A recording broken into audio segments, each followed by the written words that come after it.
Hello and welcome, I'm James Bays. In any conflict, they say truth is the first casualty. Here on this programme, we'll do our best at working out what's really going on inside Syria.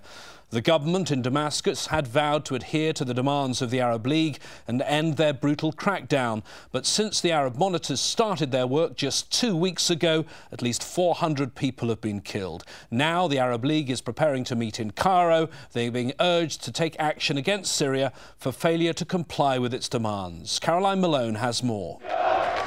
A large gathering in Syria and what state TV says are the funerals for people killed in a suicide bomb in Damascus on Friday. It was the second attack on the capital in as many weeks, but just one of a number of violent incidents people continue to report from Syria, even while the Arab League are there. Activists say these are pro-government forces beating up protesters in a suburb of Damascus. This is the reason Arab League observers were sent to the country. Despite their presence, violence has continued, as well as a number of high-level military defections. A senior military officer from the city of Hama has deserted President Bashar al-Assad's army, taking as many as 50 soldiers with him. Colonel AFEEF Mahmoud SULEIMAN from the Air Force says his men are taking on a new mission.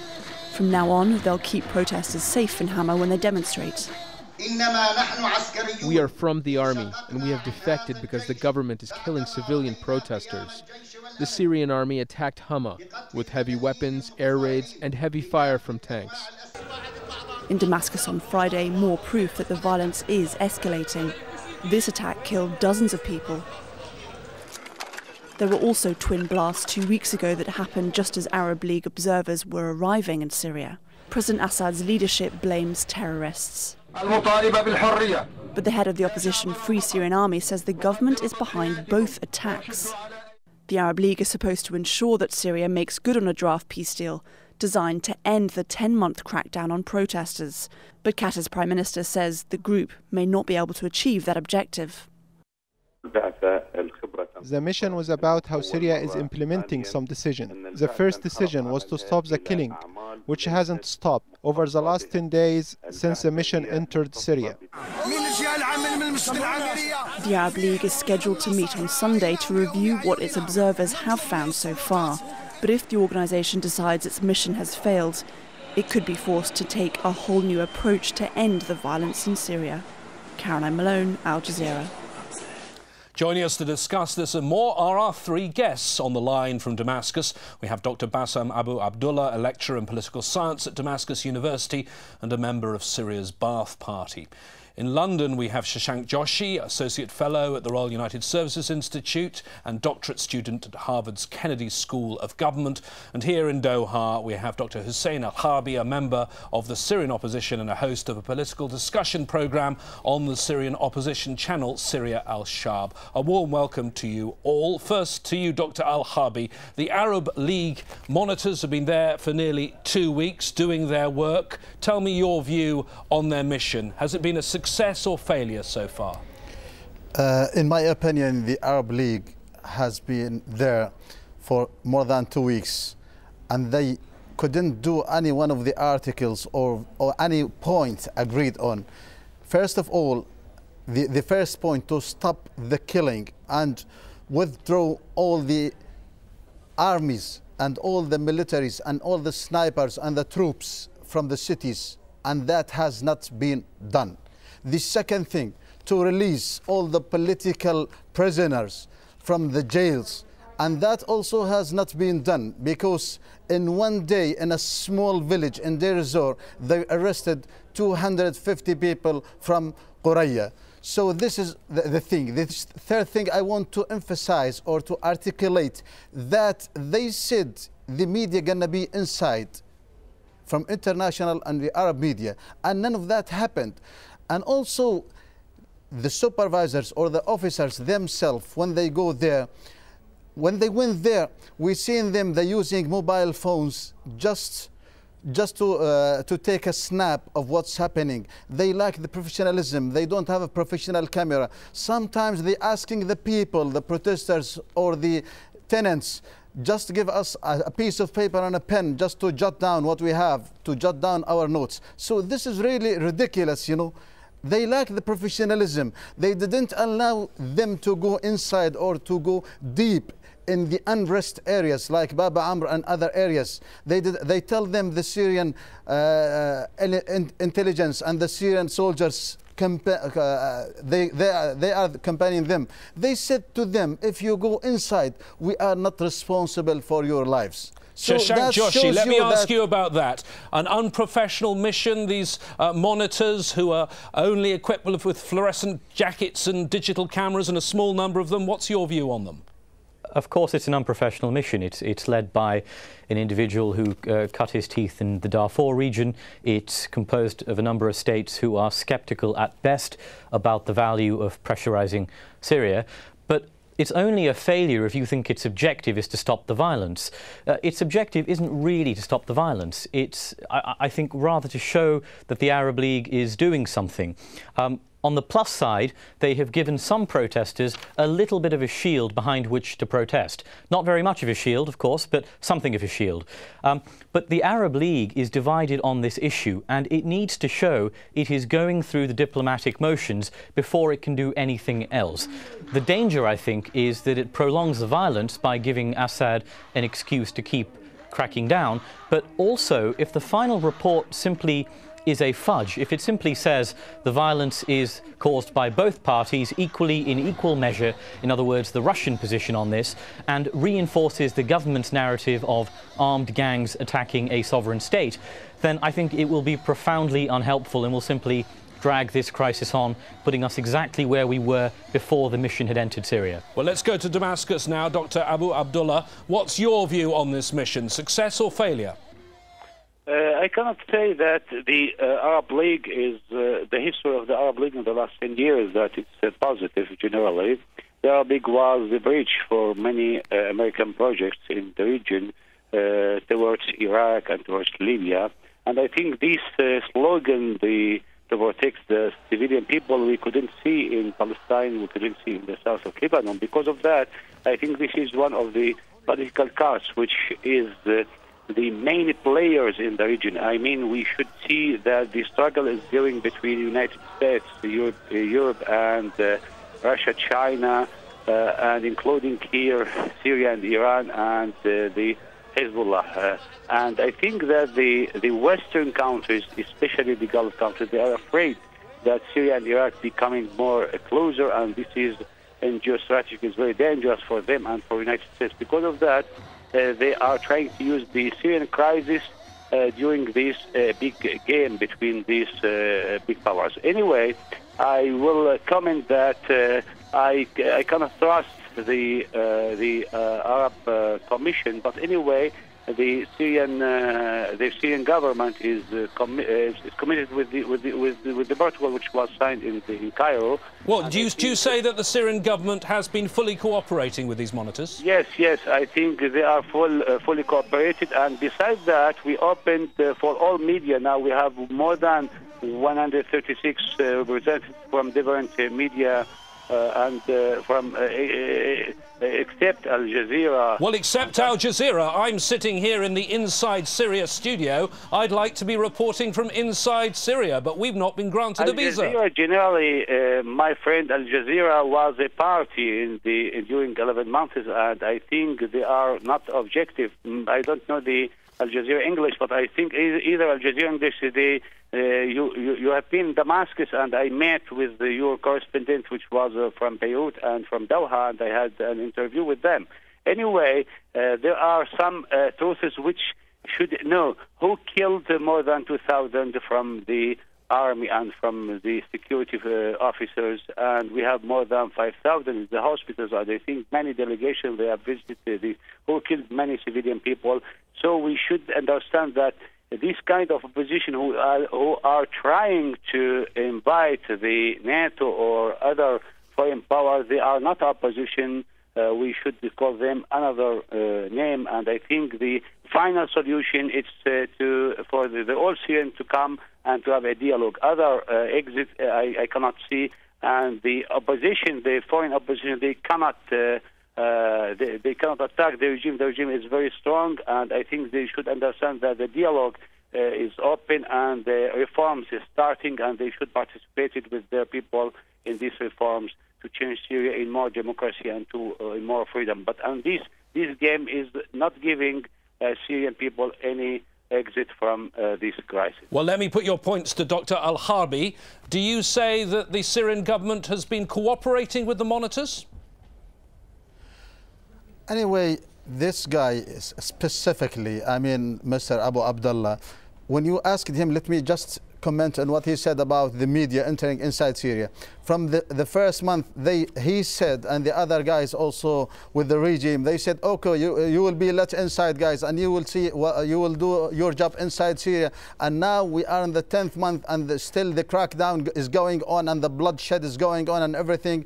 And we cannot see the Arab media, and or let's say even the international media, European or American or CNN or Fox News or whatever, name it. So, first of all, this is a lie. When he said the media is inside now, and there are some channels, only the Russian channel and Hezbollah and Al-Dunya and the Syrian TV. So this is really ridiculous, as if he's talking to a small child, or let's say children, or let's say he's talking to not adult people.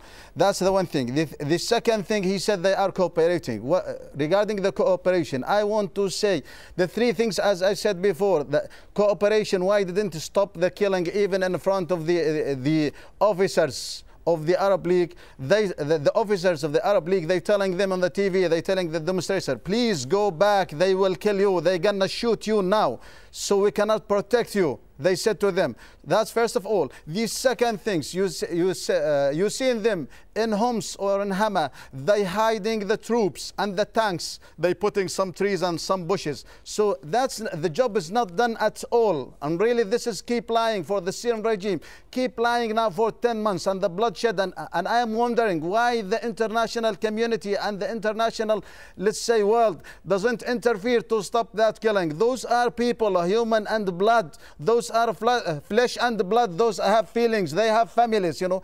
Even from this place, we appeal to the Security Council to step in and to enforce. We'll discuss what the UN are going to do in a moment, but I'd like to ask Shashank Joshi, do you believe that the Syrian government has been hoodwinking those monitors?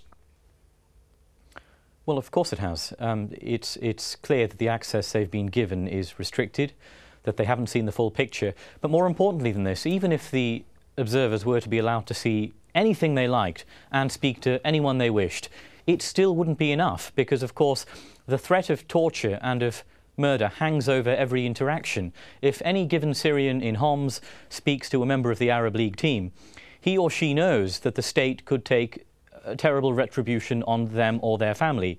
And so, to some extent, the backdrop of the state's brutality underpins this mission. And so it's not as if, even if the Arab League were to be allowed access to any part of Syria, that would be enough, because the government is still able and is still conducting arbitrary detention, torture and killing. And so, in that broader sense, of course, their protestations that they are engaged in a clinical counterinsurgency campaign is a straightforward lie. And when any independent media has entered Syria and been able to report, that's exactly what they have reported. They have not reported the line of the government. They have in fact reported that what we are able to see on the outside, in fact conceals an enormous amount of repression and violence. So I would be wary even of the Arab League's report, even when it is given full access. And remember, of course, the conditions under which that information is given to them. Now, while the Arab monitors have been continuing their work, there have been 2 bombings in Damascus over the last couple of weeks. Dr. Abu Abdullah, who was responsible, do you think? Yes, I will comment one thing, please, from our colleague who Go ahead. Consider himself from opposition. CNN was in Baba Amr and Baba Siba. If he don't know, he should not talk, because you are you have disinformation. What about Al Jazeera? What about Al Jazeera? Why didn't you allow? Why didn't you allow Al Jazeera? BBC was here. Washington Post was in Damascus, and German newspaper was in Damascus. I am talking from Damascus, and I know. Yesterday, 136 represented from different newspapers. Fox News, it doesn't mean that this is the whole media in the world. You should stop this disinformation. You are playing disinformation. You have the Human Rights Center in London, Rami Abdurrahman, who has he is not his real name. So you should know the truth. You are not representing the whole Syrian people. You should talk the truth, and you should know what's going on in Syria. Dr. Abu Abdullah, surely if you let in all the media, unrestricted access, we would know the truth. Why don't you let us in? All media here, all media here. Well, Al Jazeera's not. And BBC today in Dara, and they are traveling everywhere. There is a truth. We should know that there is a terrorist groups, Muslim brothers with a Wahhabi groups, and they want to change the regime. And I will tell you that most of the Syrian people, they cannot do that. Who is the last newspaper, the British newspaper, talked about the role of the CIA MI6. And Miss Noland in the Department of State talked about with the militant in Syria. What kind of what sort of human rights you are talking about? Okay, Dr. Abu Abdullah, I want to ask you one more question about those bombs in Damascus. The most recent one just hours ago. Who is behind those bombings? Who is behind what? The bombings in Damascus that have taken place. The terrorist act? Well, that's what you call them. Who's behind them? Yes, I will tell you. If you will go to Saudi Arabia yesterday on Friday, you can hear from the mosque in Saudi Arabia what they are calling for. You should ask the Qatar. You should ask Turkey, Erdogan. You should ask. You should ask in Qatar what they are doing. Why Hamad is very responsible for Syrian people. What is his role? This is the main question we should ask. Not what's going on in Syria now. Human rights we couldn't see in Palestine, in the south of Lebanon. You should stop this because the truth is very clear now, and we are playing on the table, not under the table. Everything, this opposition is as a card in the hands of the outsiders. This is not opposition. National opposition is working from inside Syria, and you should. Okay, well, let me ask Dr. Al-Harbi. Who is responsible for those bombings in Damascus? What's your view, please, Dr. Al-Harbi? Okay. First of all, let me just to say that we condemn what happened really, the bombing, that one, and the people who are killed in that one. Maybe was it conducted by the opposition? That's by the opposition. They condemned. We condemn that what happened in Syria. I mean the bombing, the armed bombing.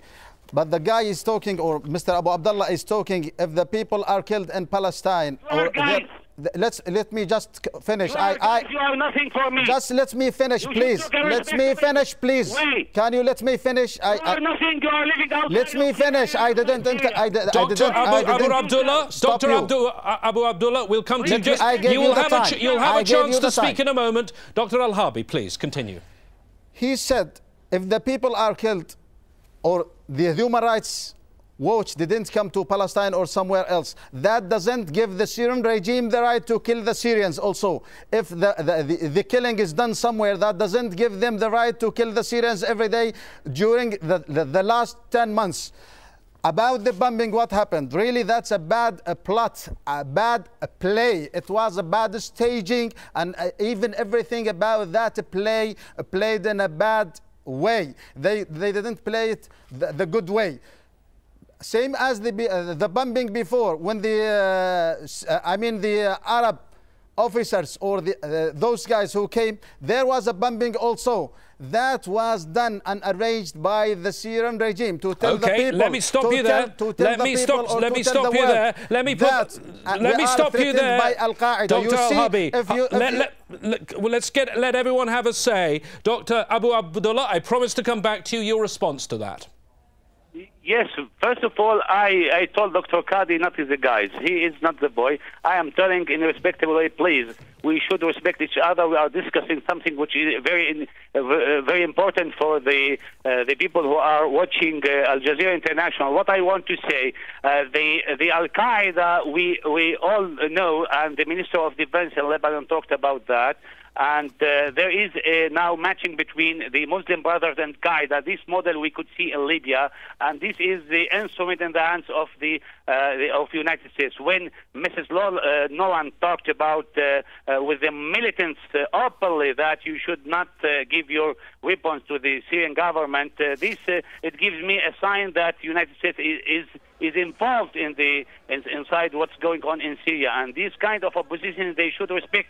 They have no popularity. There is no normal Syrian who want to invite the NATO or other foreign powers. The Syrian people, they respect its independence and its country. Syria. Okay, let me put those points to Shashank Joshi. Shashank, you're an expert in international. Just one moment, Dr. Abu Abdullah. Shashank Joshi, if I can ask you your view, please. The hand of Al-Qaeda, yes. America pulling the strings as well. What's your view on those allegations?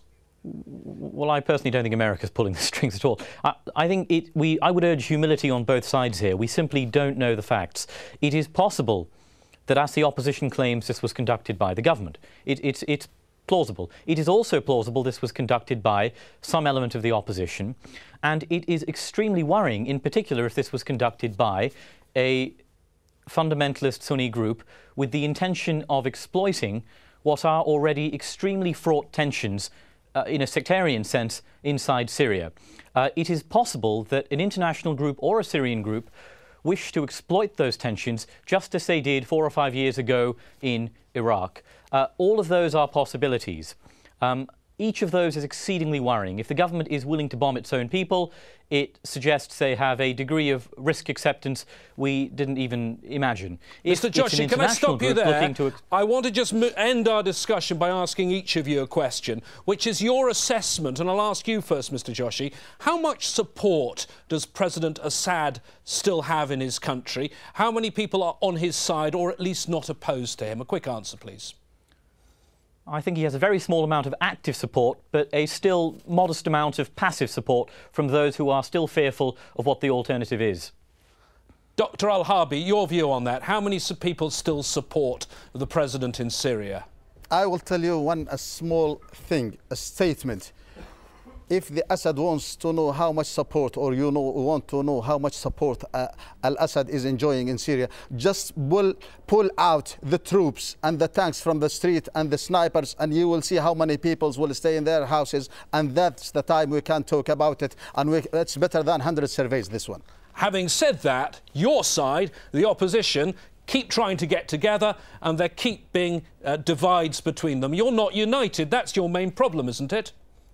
You mean the division of the opposition? Among your opposition groups, yes. If you got together, surely you'd be much stronger and much more likely to get more international support. The most important thing, the people that think that the opposition is same as the students in one class, they should answer the same answer. They should think the same thinking. Add to that, the Syrian regime during the almost 50 years destroyed everything, even the infrastructure, even the human, let's say, the mind, the way the people, the Syrian think. So don't expect that the whole opposition will be answering one answer. I think if the international community wants to interfere and also to take its role, Syria will be a better place for the future, better future for Syria, democracy, and also will be open to the other Western world and to all countries, and it will be really an oasis for freedom. Unlike now, everybody says, I don't want Al-Assad, he will be killed. OK, let me speak to Dr. Abu Abdullah. Can you tell me, Dr. Abu Abdullah,